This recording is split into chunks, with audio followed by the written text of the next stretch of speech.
I find it difficult to believe that we have an epic called the Ramayana and that people would write 300 versions of the Ramayana. But one of my favorite quotes on history is George Santana, who said that history is a pack of lies about events that never happened, written by people who were never there.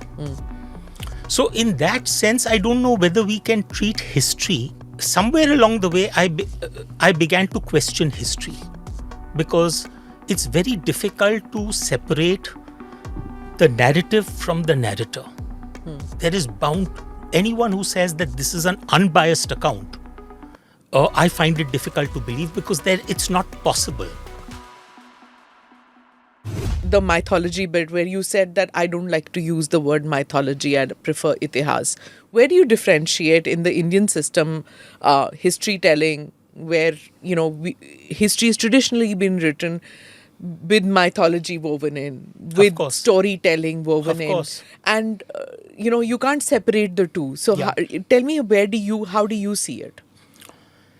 So, for example, I find it difficult to believe that we have an epic called the Ramayana and that people would write 300 versions of the Ramayana if there wasn't some great man called Ram and Ravan and Sita or Lakshman. If these characters did not exist, then why would 300 versions be written? So, to my mind, the way to think about this is that we like to treat history as fact and we like to treat mythology as fiction.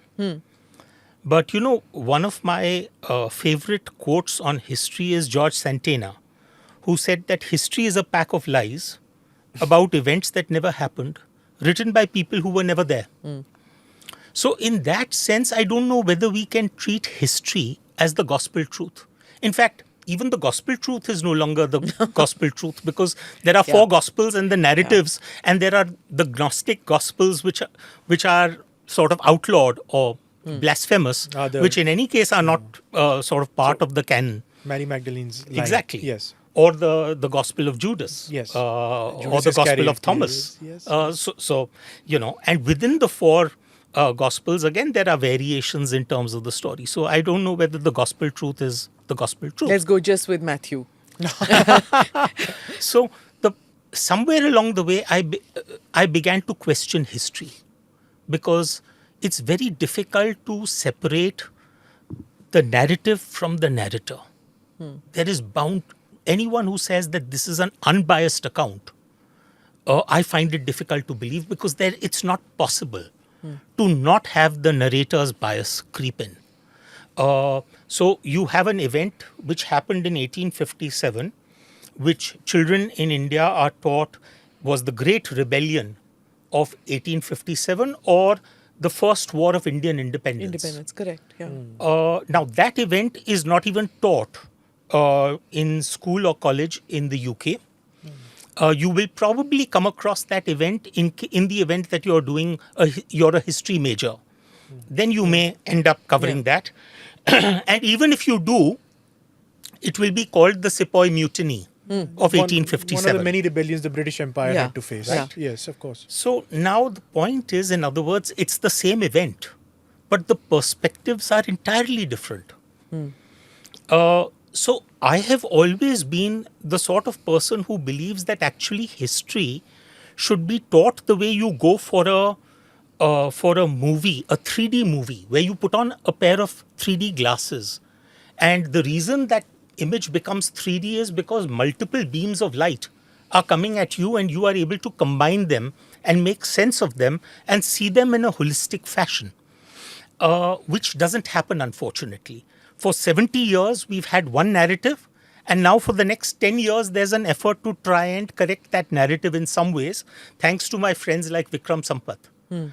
But the point is that ideally, I would not like the old narrative to be discarded. I would like the old narrative to be there along with the new narrative. Multiple narratives, okay. Right? So somewhere along the way, I feel that there is a lot of fiction in history, and there could also be a lot of fact in what we call mythology. because mythology was never concerned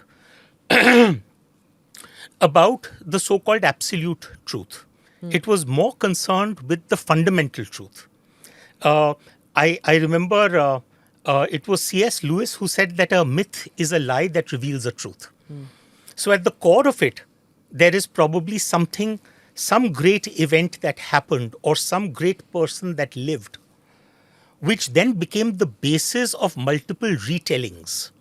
And obviously, every generation added on their own layer. So, for example, we had a work called the Jaya, which had 25,000 verses, which then morphed into something called the Bharat, which had double the number of verses, which then became something called the Mahabharat, which was 100,000 verses. Now, I find it difficult to believe that every successive generation did not add their own layers based upon the times that they lived in. But does that take away from the historicity of that particular great event which must have happened, that so many successive generations kept on talking about it?